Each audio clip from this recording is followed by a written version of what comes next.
Hello everybody. I thought I would take the opportunity today to talk about some of the maintenance that I do on a smoker, particularly this 500-gallon offset since it is new.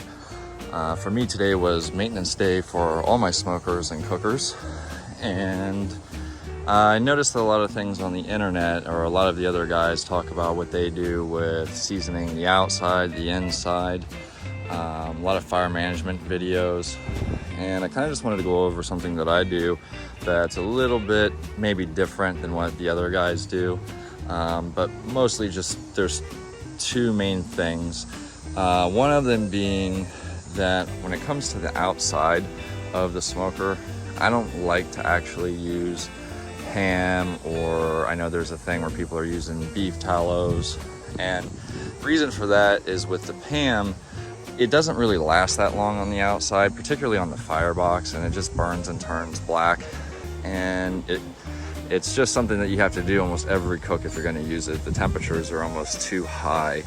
And similar with the beef fat. The one thing I'm noticing with the beef fat when you do that is that it tends to, well, like fat does, it heats up, it will melt and kind of just drips to the bottom and then collects all on the bottom of the pit. Then you're redoing the top every single time that you cook. And also the other negative for me with using any kind of animal fats when it comes to seasoning the outside is that it draws insects. And I don't know about you guys, but that drives me crazy when I'm trying to cook to have a bunch of bugs flying around. So what I do is I end up using 100% boiled linseed oil, but only on the exterior of the pit. That is not something that you can use on the interior. It is not food safe in that regards. And also be careful with it, particularly around the Firebox. It is highly flammable. If you do decide to do that, it even has a warning on the can about how you have to dispose of rags, because as linseed oil dries, it actually heats up. So there's a potential for fire there. So if you do try to do that, make sure you read the warning labels and be careful.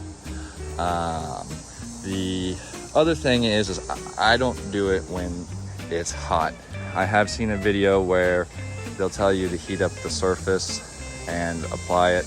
As you can see, I kind of have a painted surface that would probably work better with a raw material. Like I could do the smokestack like that, I suppose, but you really don't need to, because like I said, as linseed oil dries, it heats up, and then about 24 hours or 36 hours, if you just leave it on, it will start to get tacky and it'll create a nice bond. And for anybody that happens to be like me and have it on a wooden trailer, if it drips down onto the trailer, it's no big deal, because linseed oil is actually used for wood. It just so happens that it also can seal and protect metal. So as I said, I have a painted finish, which actually seems to be holding up a lot better than the kind of finish that you get when you order your typical charcoal grill that comes with a high heat black. The other thing I do, and this is not directly after the cook necessarily, but it will be something that I do the next day. And again, you have to be careful with this, is I actually clean out and I broom out the interior of where the fire pit was. I'm sorry, where the fire was at the Firebox. The reason for that being is that ashes are obviously dry, really, really dry, because it was a fire. And what they'll do is they will pull humidity to them, so they become wet. Even in a box like this one where there's no vents and I can close the door all the way, what will end up happening is it'll just pull the humidity out of the air. And I live in Florida, so we have high humidity in the air to begin with. The reason is that's probably one of the most corrosive things that you can do, even on your regular backyard offsets that you can pick up at your local Home Depot or Lowe's. That would be the quickest thing to destroy the Fireboxes, is leaving ashes in for days on end.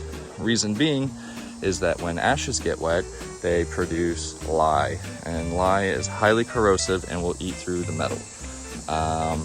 Another safety tip though, I particularly do it the next day.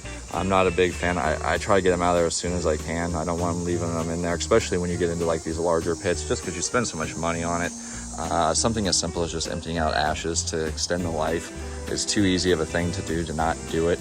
However, the safety warning there is just like with my last cook. It was a full 24 hours later, And while it may look like ash, as you started shoveling it out, you'll find that there are still hot coals in there. So I recommend dispensing them into a fire-safe container, either like a galvanized trash can you can pick up anywhere, or if you do have a specialized fire-safe container. Don't just pour them out into the woods or into a regular trash can, because they will catch anything that they come in contact with on fire. And then part of my maintenance routine, and I don't need to do it on this one, so there's really not a lot to show you because I haven't had it long enough, is back in the day before they started putting in these ball valves where you can drain out oil, they would just sit here in the bottom. And there's actually quite a few of these that I still see today, especially in my area, where you get people that are doing like the charcoal from the bottom and they're doing a direct heat, smoke, or cook, is they didn't have a drain. And what will happen is you'll get the fats and stuff to collect in the bottom, and without the drain, that's kind of a hassle to clean, so people just didn't do it. Well, that's another thing that becomes corrosive, because what two ingredients are used? Lye and fat. You'll get soap. It is another thing that will eat the bottom of the pit. So about once every 6 months or so, you do want to try to power wash or clean out the inside of the pit. Also, it helps because I don't do this particularly. I know some people, when they start fires, they just start the fire, have the doors down and the chimney open. That creates creosote, which is a carcinogen, and it also becomes flammable, extremely flammable. So it doesn't hurt that right before you're going to go do your next seasoning process, particularly on the inside, to hit it with the power washer and try to get as much of that out as you possibly can. If you guys have any questions, or if I missed anything that you might like me to answer, just please comment below. Thank you.